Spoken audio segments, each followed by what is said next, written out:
સુરતમાં યુવાનોમાં વધતા નશાના ક્રેઝ સામે પોલીસે લાલ આંખ કરી હતી, જેમાં ઉધના પોલીસના સર્વેલન્સ સ્ટાફે બાતમીના આધારે બાઇક પર નશાકારક સિરપની બોટલનો જથ્થો લઈ જતા યુવકને ઝડપી પાડ્યો હતો અને આગળની વધુ તપાસ શરૂ કરી હતી.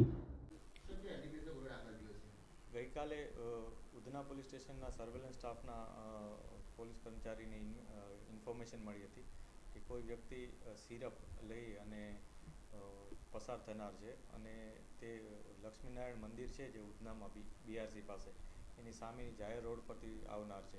આ બાબતે પોલીસે રેડ કરી હતી એનડીપીએસના જે કાર્યવાહી છે એ મુજબ, અને એમાં 240 બોટલ કોનેક્સ ટી નામની જે સિરપ આવે છે જે ગેરકાયદેસર રીતના એણે પોતાના પોઝિશનમાં રાખી હતી. એમાં એ લોકોને ધરપકડ કરી છે.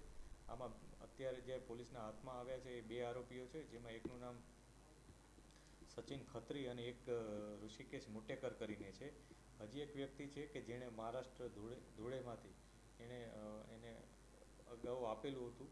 એ પ્રકારની ઇન્ફોર્મેશન પોલીસને છે. અમે કન્ફર્મ કરીએ છીએ કે એ ખરેખર એને માલ ક્યાંથી આ વસ્તુ લઈને આવ્યો હતો, મુદ્દા માલ. આ ઉપરાંત આ જે વ્યક્તિ છે એ અગાઉ પણ, આ જે ખત્રી છે સચિન ખત્રી, એ અગાઉ પણ આ પ્રકારના એક ગુનામાં મહારાષ્ટ્રમાં પકડાયેલો હતો. પોલીસે આ તમામ વિગતો કાયદેસર કાર્યવાહી કરી અને ગુનો નોંધ્યો છે અને હાલની તપાસ ચાલુ છે. આ જે સિરપ છે એ નશા માટે ઉપયોગ કરવામાં આવનાર હતો. એ વ્યક્તિ આ સિરપને પોઝિશનમાં રાખવા માટે કોઈપણ જાતનું લાયસન્સ ધરાવતો ન હતો કે કોઈપણ જાતની પરવાનગી એની પાસે ન હતી, પરંતુ અગાઉ પણ એ આ જ પ્રકારના ગુનામાં સંડોવાયેલો હતો. અને આ પ્રકારે જે લોકો નશો કરે છે એ લોકોને આ પ્રકારની સિરપ વેચી અને આર્થિક ઉપાર્જન કરવાનું એનું આયોજન હતું.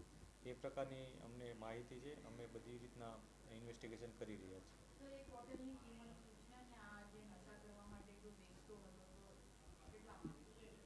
આ જે અત્યારે જે બોટલ પકડાઈ છે એ 240 બોટલ કુલ 36,000ની રકમની ટોટલ છે, અને કુલ મુદ્દામાલ અમે 186,000ની આસપાસનો ટોટલ મુદ્દામાલ છે, જેમાં બાઇક પણ છે, એના પાસે રોકડ એમાઉન્ટ પણ છે અને મોબાઈલ પણ છે. અને આ સિરપ એ ડાયરેક્ટ જે નશો કરવાવાળા લોકો હતા એને વેચવાનું, અને કેટલામાં વેચવાનું હતું એ અમે ઇન્ક્વાયરી કરી રહ્યા છીએ. સાહેબ, આ જે સિરપ હોય છે, જે માત્રા છે, વધુ માત્રામાં લે તો કેટલું શરીરને નુકસાન થાય?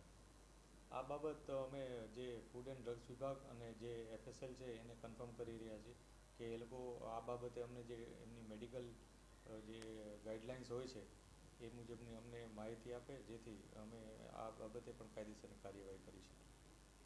ગત રોજ ઉધના વિસ્તારમાંથી કોરેક્સ જેવી કેટલીક બોટલ લઈને એક યુવક બાઇક પર પસાર થઈ રહ્યો હતો, ત્યારે પોલીસે બાતમીના આધારે આ યુવકને ઝડપી પાડી તેની પાસેથી મોટી માત્રામાં કોરેક્સ જેવી નશાકારક બોટલોનો જથ્થો ઝડપી પાડ્યો હતો અને આગળની વધુ તપાસ શરૂ કરી છે.